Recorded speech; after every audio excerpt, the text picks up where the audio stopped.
Guys, gandang umaga mga palangga ko. Kay ganda lang ng ating umaga sa mga oras na ito. Nakailamig, nakaipayapa ng kapaligiran sa panahong ito. Ayan. Ito po ang aming umaga mga palangga. Yun. Kay payapa ng karagatan at kitang-kita ang mga islands. Ayun po.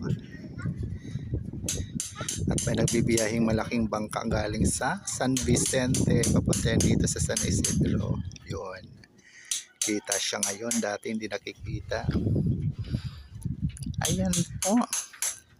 Kumusta po tayo mga palangga ako sa bawat kanya-kanya natin lugar? Kami ito, kay ganda lang pagmasdan ang aming kapaligiran dito. At ayan, si Bulusan Volcano nagpapakita sa umagang itong kay ganda.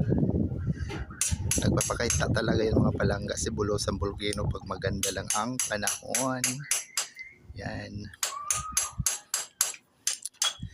Lalo na po sa hapon nagpapakita yan siya pag wala pong ulap na nakasalikod dyan. So yun guys, muli tara na tayo na magkape sa mga oras na ito ngayong alas 7 ng umaga.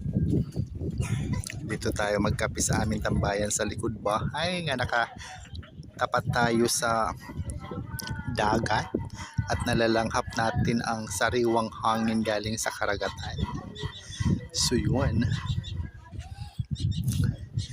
Ayan, ang malaking pampasahiruhan na bangka galing yan dyan sa island na yan ng San Vicente. Yan, galing siya dyan. At bibiyahin naman siya papunta dito sa mainland, sa San Isidro.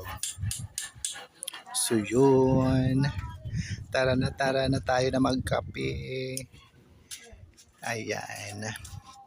At happy fiesta po sa Falafag. Nakapiestahan ngayong araw na ito. Enjoy sa aking mga kababayan dyan.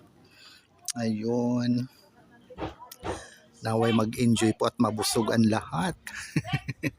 And I'm sure mabubusog naman talaga dahil sa masasarap na handaan.